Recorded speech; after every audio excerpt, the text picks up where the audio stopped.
Hello and welcome to the Political History of the United States. Episode 5.12, The Fate of the States. Within the first few days of the Constitutional Convention, a few things had to become clear. First, the Confederation was dead, bound for the scrap heap of history. Although there was some marginal pushback, really it had only been marginal at best. Those in the country who were most likely to have objected to the death of the Confederation were largely absent from the convention, instead choosing to boycott what they viewed as an invalid proceeding. With this decision made, as monumentous as it was, things became far more complicated. James Madison had done a good job, largely with the help of Edmund Randolph and others in his nationalist clique, of ensuring that his Virginia plan was presented as the first alternative to the old system. The problem, however, is that although his plan provided a skeletal structure for a new government, one made up of 3 distinct branches, it was lacking in many of those critical details of exactly how such a system would function. Chief amongst these most pressing questions was the question over representation. Madison had really believed that the smaller states would cave into the natural order of things and waive that 1 vote per state rule from the Confederation in the interest of their larger neighbors. Today, we are going to spend our time moving through those issues and seeing just how the delegates would get past what seemed at times to be impossible hurdles. Because as it would turn out, the smaller states were a whole lot less excited about waiving representation than Madison would have hoped. Yet at the same time, everybody understood the importance of what they were doing and knew the stakes if they failed. Everybody in Independence Hall knew that the biggest issue before them was the question of over how the legislature was going to function, and more specifically, the question of how representation would work at all. This question was at its very core a reevaluation of exactly what the Republic would be and where exactly sovereignty would sit, be it either with the states or with the national government. This question presented the very real problem that, although most of the people in the room were nationalists, there were several different breeds of nationalists. However, as I think most of us today can understand, rather than choosing to jump in and tackle the obvious elephant in the room, the delegates instead turned to the question of the executive. This is an understandable position. Sure, there were going to be disagreements when it came to the executive office, but everybody expected that those, as difficult as they may be, were things that could be worked out. Maybe, if the delegates could get some momentum going by figuring out the executive, that would carry them through what they all knew was going to be the far more contentious battle over the question of representation. Although the national government under the Confederation had lacked any kind of chief executive, the idea was not wholly foreign to the delegates. Indeed, all of the states with the exception of Pennsylvania had a chief executive at their helm. Pennsylvania had drafted what was easily the most radical of all the state constitutions, eliminating both the office of the governor as well as their upper house. The state was, in effect, operating as a true republic, with power vested entirely in the assembly. As much fun as it is to pretend that the delegates who were then sitting in Pennsylvania could potentially give that state's system some consideration on a national scale, absolutely nobody was interested. In fact, the Pennsylvania government was pretty close to the opposite that Madison, and indeed most of those in attendance, were shooting for. The Virginia plan itself offered little in the way of guidance on what the new executive should be. The only details that it really provided is that this person should exist, and that choosing them should fall to the legislature. That was it, nothing more. The question over a national executive was always going to be a somewhat prickly one. Sure, the delegates, Pennsylvania notwithstanding, had plenty of experience with picking governors as their executives. However, it was pretty well accepted that none of them were in danger of becoming a monarch. A national executive, though, well, that was a different story. Just a few years earlier, if you will recall, the states were very busy rejecting the sovereignty of a monarch. Even if it was generally agreed that a national executive was necessary, it was likewise agreed that any such position would need to have its power curbed insofar that the person occupying said office would not elevate themselves to the position of a king. Unsurprisingly, there were plenty of delegates who had thoughts on the matter. James Wilson of Pennsylvania urged that the power should be placed into the hands of a single person rather than a committee. Wilson well remembered that saying that the colonies rebelled against the king was a bit of a retcon. The revolution was always an uprising against parliamentary supremacy, right up until the time that it wasn't. Recall from last season that it was not until 1776 that everybody finally, albeit reluctantly, agreed that the king was not protecting their rights from an overreaching parliament, and the colonists decided that George III was, because of that, a tyrant. Today, the idea of the power of the executive laying in a single individual's hands seems to be second nature. However, in 1787, that was not yet the case. Roger Sherman from Connecticut argued that the executive should serve the legislature, and that therefore, the number of executives was a power that should remain within the legislature. This means that, if Sherman got his way, the number of people in the highest role could shift depending on circumstances.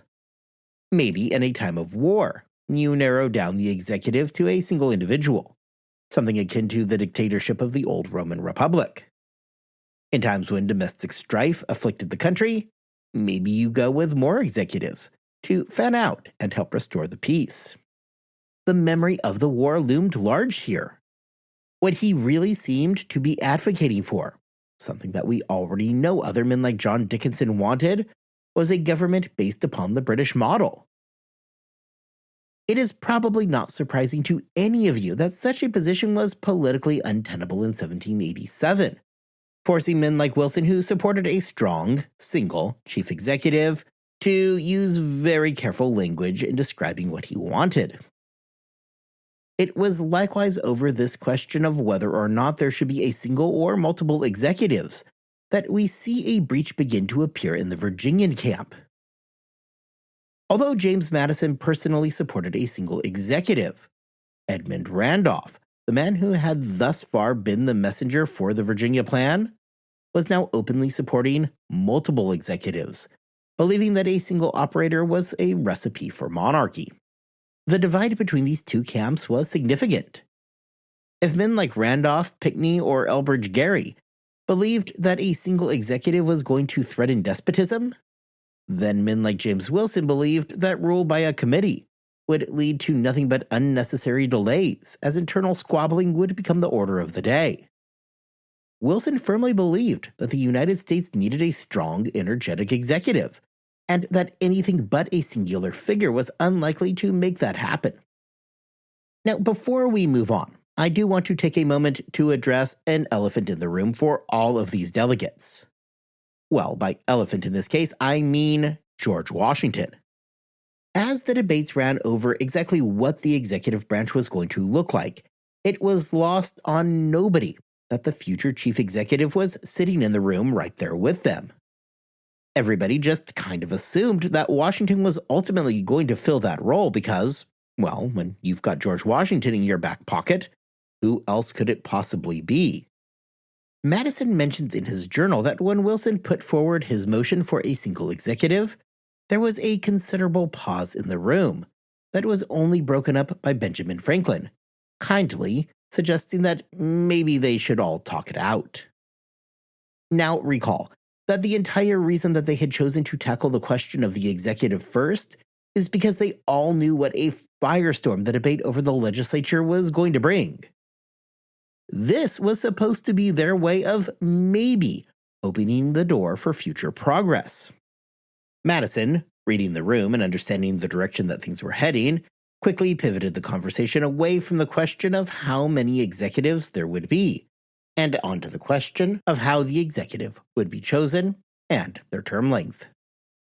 The question of how the executive would be chosen was absolutely ripe for an all-out battle. This issue is going to tap into so many of the problems that we are going to see plague this convention over its run. Concerns over representation was something already on the minds of those in Philadelphia. Madison feared the perceived tyranny of the majority. He believed that is what had so thoroughly undermined the Confederation. In his Virginia plan, therefore, he gave the legislature the power of selecting the chief executive. James Wilson, though, disagreed with this, instead believing that the executive should be chosen by the people. This again moves us to that question that had become so core to the debates over the Constitution. Specifically, where did the power lie? Roger Sherman, for instance, argued that if the executive branch existed to serve the legislature, then it should be the legislature that selects the chief executive. The will of the people was reflected towards their delegates that they sent to the legislature in the first place. A directly elected executive would be counterintuitive, as it would position the chief executive as being independent from the legislature. Now, Wilson here, it should be noted, was not exactly asking for direct elections as based on a popular vote, but rather for a system more akin to what we actually ended up with. The people would vote for the electors who would then choose the executive. Either way, however, what Wilson was calling for represented a significant shift in the thinking of the convention. Under his plan, the chief executive would derive their authority directly from the people, rather than from the states. As the debates continued over the structure and selection of the executive, the real core issue of the entire convention was laid bare. Simply, what was the role of the states in the new government? Although pretty much everybody in attendance understood that the power of the states needed to be curbed, there was far less agreement on exactly what that meant. John Dickinson advocated that the nation's prosperity required that the power remain in the hands of the states. Dickinson fully believed that the national government should retain at least a degree of dependency upon the state legislatures. In order to establish this reliance, Dickinson made a motion that it should be the state legislatures that retained the power to remove the executive from office, while at the same time making the interesting recommendation that the Congress should be bicameral, with one house popularly elected and the other chosen by the states. The delegates were quick to reject Dickinson's recommendation for the removal of the executive, and would just ignore his recommendation for the Congress, as nobody was ready just yet to wade into those shark-infested waters. If you are listening to this and thinking to yourself that this entire process seems to be really disjointed, well, you're not wrong. The delegates would essentially beat the horse to death without really reaching solid conclusions, before moving on to something else, largely out of exhaustion. Then, periodically, they would loop back around to those topics and take them up again in the middle of a debate on another topic entirely. The convention was, and indeed would remain, a particularly chaotic affair from start to finish. As questions continued to swirl about just how the office of the chief executive would be chosen, and on just how many there would be filling that office, the delegates soon came to the question of the scope of the power of the executive. What were they going to allow him to do?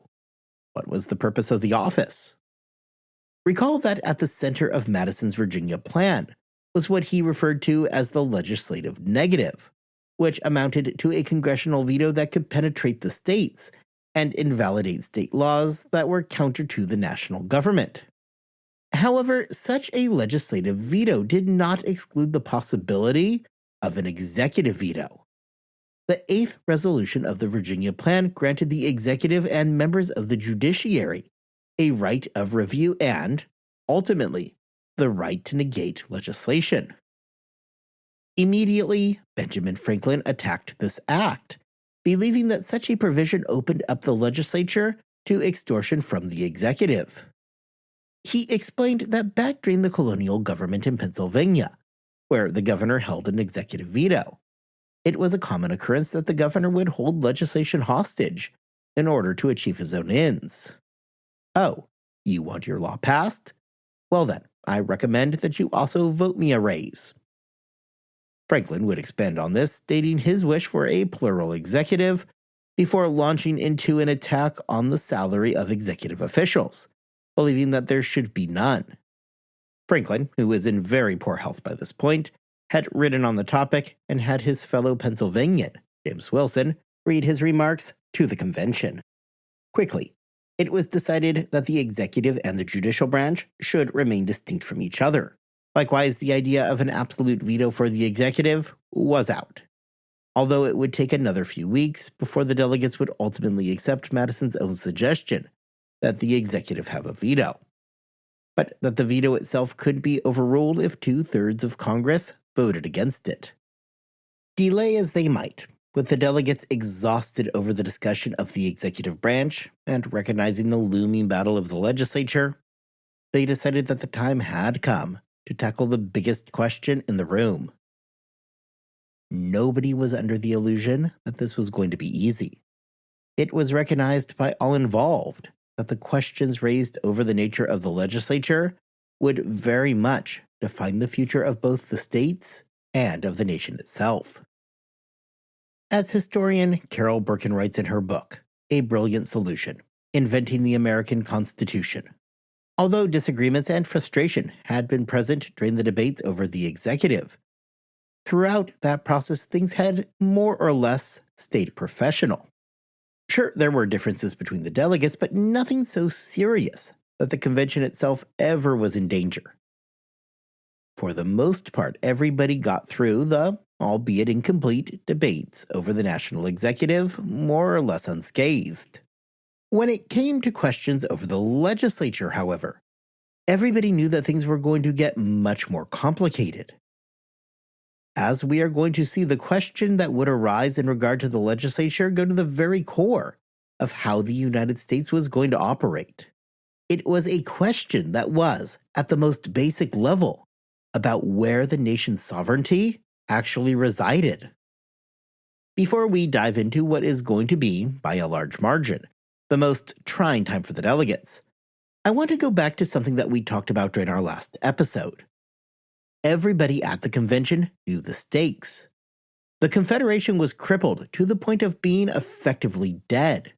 Another meeting of this kind would probably not be possible again. Should they fail, there was a very real possibility that the states would proceed to break up into smaller regional confederations. As historian John Fairling puts it, many of those in attendance fully believed that failing to reach an agreement would be the doom of the nation. With that knowledge in mind, it was, although still not a certainty, much more likely that the delegates would reach some kind of an agreement, rather than walking out empty-handed. Knowing all of this, it seems perfectly reasonable to believe that everybody ultimately knew that some degree of compromise was going to be necessary. John Dickinson had stated during his speech on June 2nd that he believed that eventually some kind of compromise on the legislature would be reached, and that it was his hope that at least one of the houses would represent the states equally. Now, as we know from just a little while ago, the delegates were not exactly itching to discuss the question of the legislature just yet on the 2nd, and carefully danced around the subject. However, right here we already have the eventual solution just sitting out there on the table.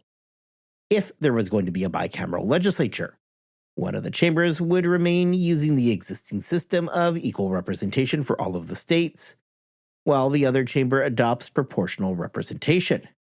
However, before we can begin to talk about a great compromise, first we have to watch the convention enter into its most fraught and dangerous period. The question of the legislature was multifaceted. There was the obvious question over how representation in that body would work, be it one vote per state or proportional representation as Madison wanted. Likewise, the question over the scope of legislative powers remained a key consideration. Madison's proposed legislative negative That power that would allow them to interject themselves into the affairs of the states and veto local legislation was an important part of his vision for the nation. Madison would introduce this expansion of power on June 6. Madison's argument here was that such a legislative veto would protect the rights over private property within the states. Recall that, at its most basic level, the entire revolution had been a rejection of British parliamentary prerogative to interfere with the property rights of their American colonists. Simply put, the Americans received no representation in Parliament and therefore could not be in agreement with their taxation. The Americans saw this as a violation of their rights on their property. This is why no matter how much the British tried to dance around the question of taxation, the colonists just kept balking, saying that a tax by any other name is still a tax. The end of the Revolution did little to ameliorate these fears. Several of the states during the Confederation era had taken those steps to force creditors to accept the worthless scrip, which had the effect of acting as debt relief via the devaluation of the existing debts. Madison claimed that the primary argument for having the convention was a worry over the possibility of tyranny of the majority over private property rights. By this, he was specifically talking about the relationship between the debtors and the creditors. In perhaps the strangest moment of this speech that he gave on the 6th, Madison addressed the evils of slavery as being an example of a majority oppressing a minority. Now, as of this point, we have not discussed the slaves much in the context of the convention. However, rest assured that is coming. Either way, it must have been jarring for the delegates to hear Madison, himself a slave owner, discussing slavery in such terms. This, however, is not to say that Madison was advocating an end to slavery. He himself was dependent on the institution and, although he found it to be repugnant, he had no interest in interfering with the institution of slavery within the United States. Madison's primary goal with the national negative was that he wanted to find a way to cripple the power of the states. If the problem under the Articles of Confederation had been 13 independent republics all doing their own thing, the national negative would take care of that risk by creating a national-level form of oversight. Somewhat surprisingly, Madison found an ally in this venture from John Dickinson. Throughout the convention, Madison would often find himself at odds with Dickinson. However, on this subject, they were in agreement. Dickinson did have his qualms. However, he believed that such power would put a check on the ability of the states to act in a manner that was not in the best interest of the nation. Part of the problem with this plan, however, as pointed out by Elbridge Gerry, is that there was no real precedent for such congressional intrusion into states' rights. As a few of the delegates noted, the national negative was not actually all that unheard of in American politics. It had been a very useful tool for the British during the colonial era, and indeed, that was what Madison was basing it upon. Recall that the British Parliament had the ability to pierce the colonial assemblies and veto laws that were antithetical to the empire. Useful as this tool may have been, however, Madison was obviously none too keen on exploring its sources. The worry for men like Gerry was that this was such a radical suggestion that it would cause public outrage and could threaten the ability of the convention to get any agreement to be accepted by the public. For the smaller states, those who were already under the threat of having their power stripped should proportional voting prevail, the national negative threatened to further erode their power. Should the national government be controlled by the larger states, which certainly was exactly what those larger states had in mind, it would follow that those large states, through the national government, would be able to reach directly into the smaller states and interfere with their legislatures. When the time for voting came, the three largest states, Virginia, Pennsylvania, and Massachusetts, all, unsurprisingly, voted in favor of the national negative. Unfortunately for Madison, that meant that everybody else voted the idea down. The national negative had been the centerpiece of Madison's Virginia plan, and now it was dead. It was likewise noteworthy that for the first time during the convention, the votes came down purely along lines of population. Per Madison biographer Noah Feldman, this was the moment where events started, for the first time, moving against the nationalists. Of course, the biggest question surrounding the legislature was exactly how representation was going to be calculated. Was it going to be proportional, or was it going to retain the equal voting that had existed under the Confederation? As historian Carol Birkin puts it in her book, A Brilliant Solution, the question was if the government was going to be one of the people or one of the states. On June 9th, it was William Patterson from New Jersey who went ahead and just ripped off the Band-Aid and asked that Congress take up the question of how representation was going to function. Knowing just what they were delving into, when the motion got its second by his fellow New Jersey delegate, David Burley, he offered an apology, letting everybody know what a headache that question had been during the debates on the Articles of Confederation. Unsurprisingly, Patterson and the rest of the New Jersey delegation were staunchly opposed to proportional representation. His argument was passionate yet simple.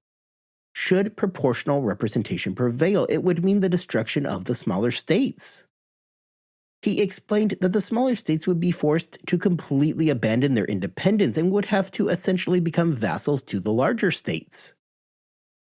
Patterson went so far to suggest that if the convention wanted proportional voting, the only solution was to lay out a map of the United States and eliminate all existing boundaries, and divide them into 13 new and equal states. His argument was literally that the only way that proportional voting could work was the complete destruction of not just the small, but indeed all of the states. Patterson in his arguments invoked our old friend, Joseph Galloway, who had advocated for Americans to be supported in Parliament. He pointed out that nobody had really wanted that at the time because they all understood that under no situation would the colonies receive equal representation in Parliament. The British simply would never have allowed it. So now a decade later, how is this any different? After a day of Patterson laying out everything, all of the evils of proportional representation, everybody was exhausted and agreed that the vote should be delayed until Monday, June 11th. On Monday, it was Roger Sherman who proposed a plan that would see a bicameral legislature, with the upper house having a single vote per state and the lower house being proportional, based upon the free inhabitants of each state. Throughout the day, parties from all of the states threw out their ideas on how to get around this impasse. Despite this effort, in a vote on that day, proportional representation won out in both the House and the Senate. The debates of the 11th had been an intense affair. A review of Madison's journal from the 11th indicates as much, with a nonstop flow of speakers trying to get in their arguments. It is not difficult in his writing to feel just how hectically he must have been trying to scribble down notes of what everybody was saying. Perhaps, therefore, it should not be a surprise that, despite the vote that day, the question over representation was far from over.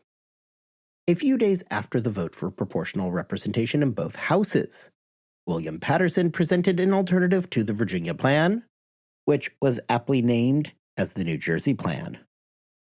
This plan called for the government to maintain a unicameral legislature with one vote per state.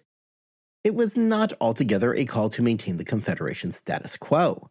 It did recommend an executive committee that would be elected by the legislature, although a majority of the states would have the power to remove the executives. The New Jersey Plan would give power to the legislature to place duties on imports.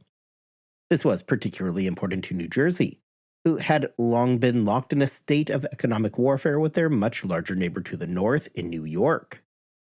Under this system, taxes would become proportional, with the national government having the ability to collect by force if necessary. The New Jersey Plan was to the small states what the Virginia Plan was to the larger states. It would increase the burden of the large states to the national government while refusing them any additional representation in the process. This plan was akin to a declaration of war against the large states. Quickly, threats were being made that the New Jersey Plan risked the larger states breaking off and forming their own confederation, Although this was probably a whole lot more of an example of men venting their frustrations, rather than something that had a meaningful chance of happening. Realistically, the New Jersey plan never had much of a chance of passing. Patterson knew well that he lacked the support for the plan, and as such never actually brought it to a vote. This makes sense. If proportional representation had been voted in favor of just a few days earlier, it seemed unlikely that the New Jersey plan could now also be voted in favor of. Really, though, the New Jersey plan represented the deep divisions that remained following the vote on June 11th. John Dickinson blamed Madison for this rift, personally telling him that he had taken things too far. He told the Virginian that there was not a situation where the small states were going to deprive themselves of suffrage in both houses. Perhaps the language that Madison should have focused on here is that whole suffrage in both houses part. The battles here in the middle of June were easily the most fraught time for the convention.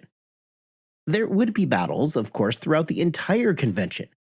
However, these questions in the middle of June were the closest that the convention came to outright falling apart, although it can be debated if it ever really was in any meaningful danger of doing so. During our next episode, we are going to talk about the great compromise that was made to save the nation, one that would see proportional representation in the House and equal representation in the Senate. You know, the exact thing that had been tossed around for weeks now. As we are going to see next time, the difference is that everybody was, ultimately, still motivated to come to an agreement and, exhausted from the debates, understood that compromise was the only path forward. Next time, the Connecticut Plan will be put forward in what would become known to history as the Great Compromise. Even after the delegates clear what was their largest hurdle, though, many touchy issues remained that would still need to be ironed out before there was a concrete plan. Until then, I hope you all have a wonderful 2 weeks. I hope that you are staying healthy and that you are staying safe. And I will see you back here next time as we discuss the Great Compromise.